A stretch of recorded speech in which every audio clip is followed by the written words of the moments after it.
फातिमा की रानी माँ, प्रभु यीशु की माँ, आसरा तू ही है माँ।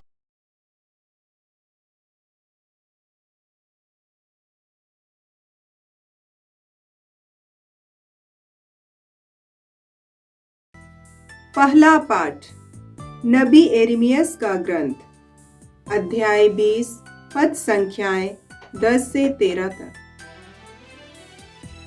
मैंने बहुतों को यह फुसफुसाते हुए सुना है, चारों ओर आतंक फैला हुआ है, इस पर अभियोग लगाओ।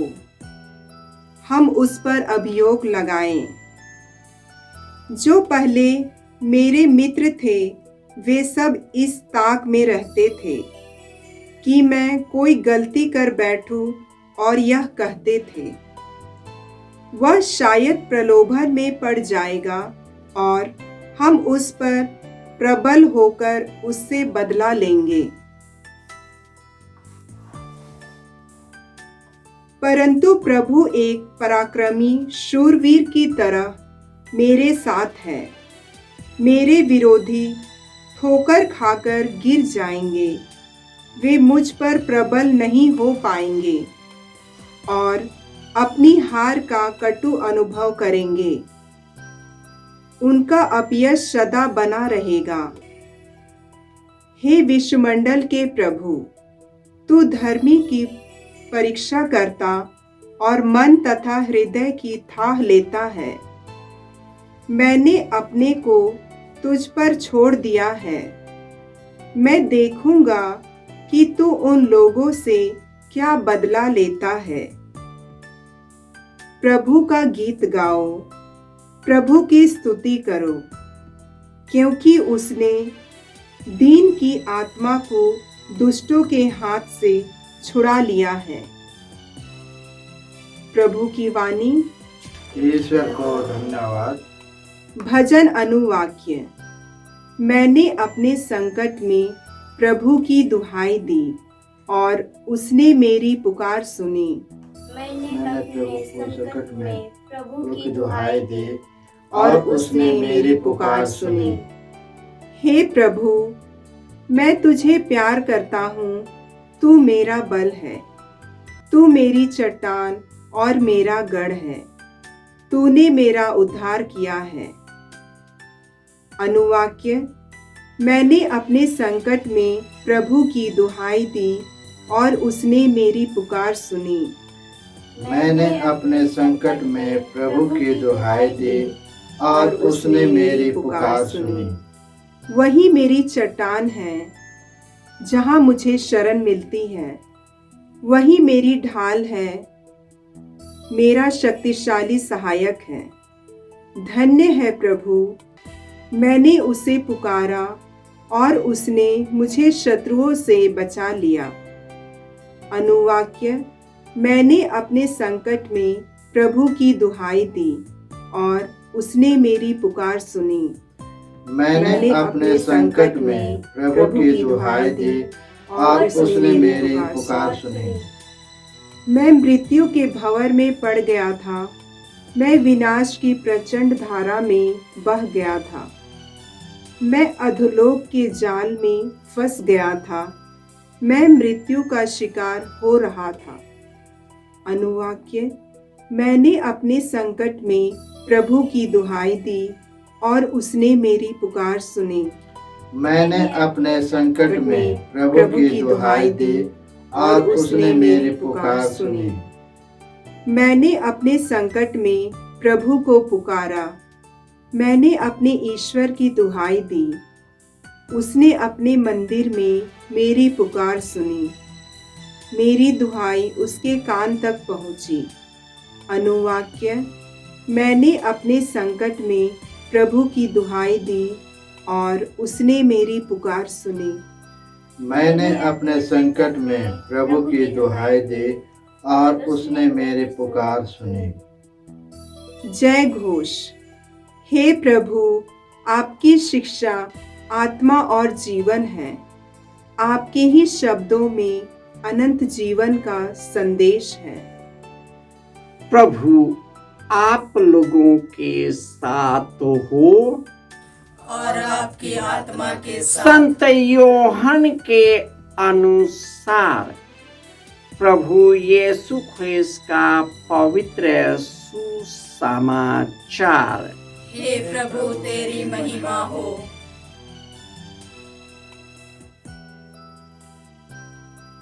यहूदियों ने यीशु को मार डालने के लिए पत्थर उठाए। यीशु ने उनसे कहा, मैंने अपने पिता के सामर्थ्य से तुम लोगों के सामने बहुत से अच्छे कार्य किए हैं। उनमें से किस कार्य के लिए मुझे पत्थरों से मार डालना चाहते हो?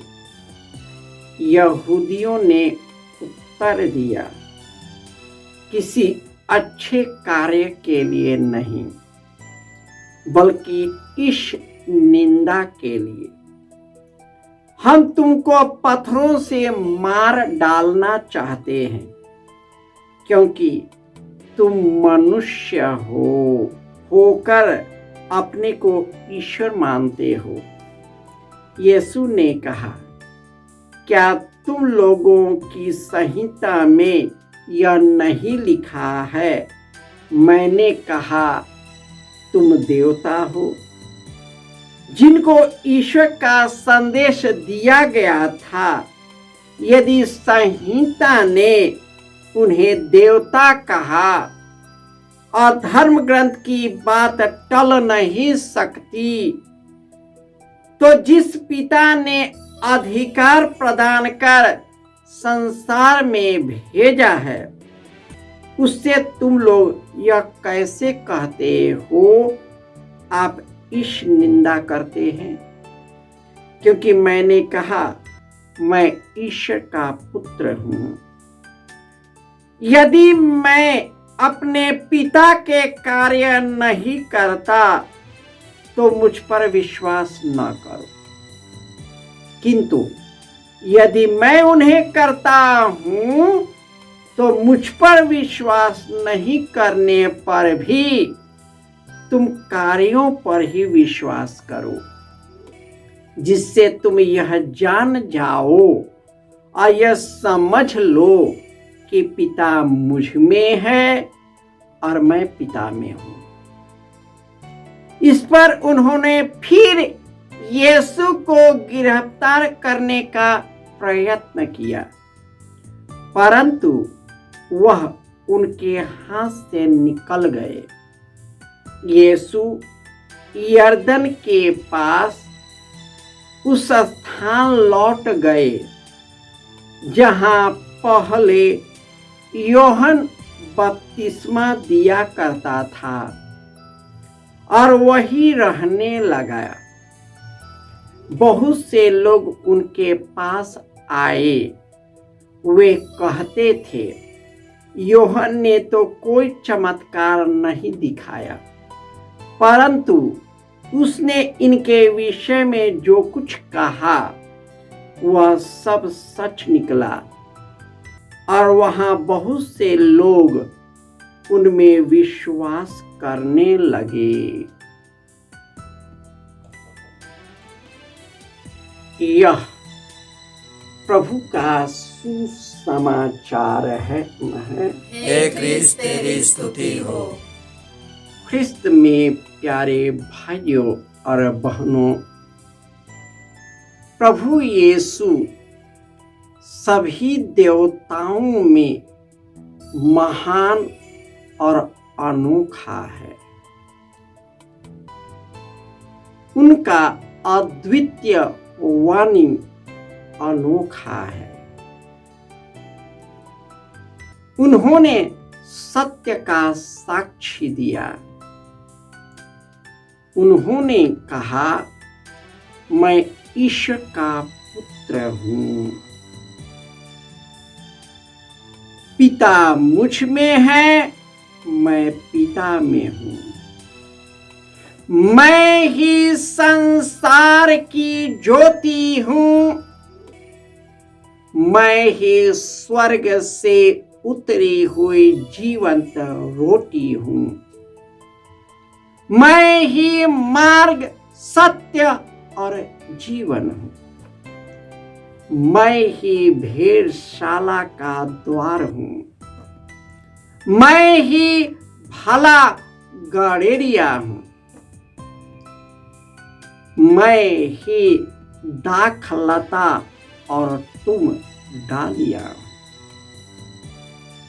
प्रभु यीशु जो थे उनको उन्होंने बताया और लोगों ने विश्वास नहीं किया, क्योंकि मनुष्य सच्चाई नहीं अपने इच्छा पर चलता है, अपने पसंद के चीजों पर चलता है, जो उनको शरीर को सुख और आराम देता है। ऐसी ही चीजों को वह देवता मानता है। प्रभु यीशु अपने लोगों और यहूदियों को बार बार समझाने लगे कि मैं कौन हूं, लेकिन लोगों ने विश्वास नहीं किया। यीशु ने कहा, तुम मुझ पर विश्वास नहीं करो, परंतु जो भला कार्य किया गया है तुम उस कार्य को देखकर उसमें विश्वास करो। ऐसा हुआ कि वहां पर कई विश्वासी उनमें विश्वास किया, और जिन्होंने उसमें विश्वास किया, ईश्वर ने उनको अपने कृपा दानों से भर दिया। ईश्वर निरंतर हमारे अंदर कार्य करता है, लेकिन जब हम ईश्वर के कार्य से भटक जाते हैं तो दुनिया की बुराई में फंस जाते हैं। हम बुराइयां करने लगते हैं और बुराई करना ही हमारा स्वभाव बनता है, और उसी बुराई के दृष्टिकोण से हम अपने विश्वास को जीने लगते हैं। और जब कोई धर्मवीरू व्यक्ति आता है तो लोग उनका विद्रोह करते हैं, क्योंकि लोग पाखंडी चीजों में विश्वास करते हैं, क्योंकि वे खुद पाखंडी होते हैं। उन्हें सच्चाई कभी बर्दाश्त नहीं, क्योंकि सच्चाई उसे काटती है और सच्चाइयां उसे झुकाती है, लेकिन वह सच्चाई को स्वीकार नहीं करता। नबी यिर्मयाह अपने लोगों के पास भेजा गया, और ईश्वर ने जो कहा था उसी बात को उसने कहा, लेकिन उन लोगों ने विश्वास नहीं किया।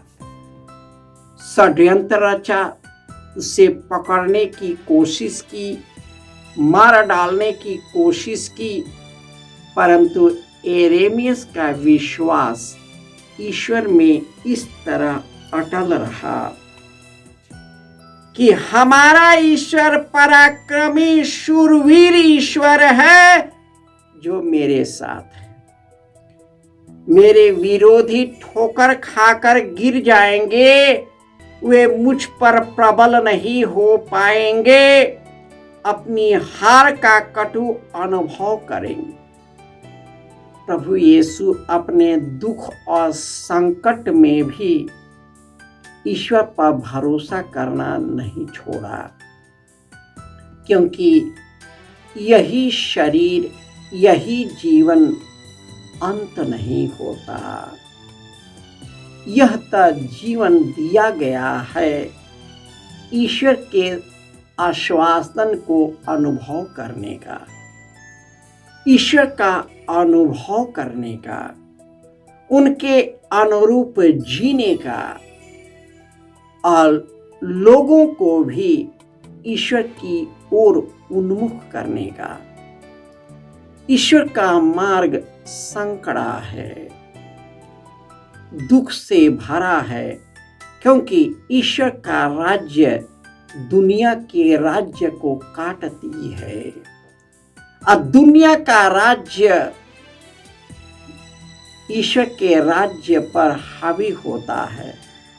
लेकिन यह दुनिया का राज्य है, इसी दुनिया में नष्ट होता है, लेकिन ईश्वर का राज्य सदा सर्वदा बना रहता है।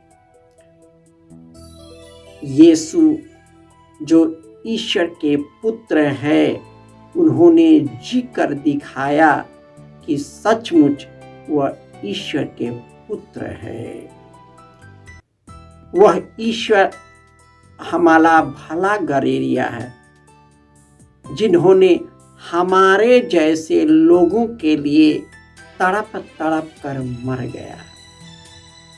वे शक्तिशाली रहे, लेकिन अपनी शक्ति को हम पापी मनुष्य को उद्धार करने के लिए अर्पित कर दिया। जिस दुनिया को उसने बनाया, उसी दुनिया में उन्हें पैर रखने के लिए भी जगह नहीं मिली, जन्म देने के लिए भी लेने के लिए उनको जगह नहीं मिला, क्योंकि प्रभु यीशु अपनी पिता की इच्छा पूरी किया। जो पिता चाहते थे वही किया, जो दुनिया चाहती थी उसे नहीं किया। हमें भी यीशु की तरह मारा जाएगा जब हम दुनिया को छोड़ते हैं, दुनिया की तरह चलते नहीं, दुनिया के जैसे हम नहीं होते, दुनिया हमें दुत्कारेगा।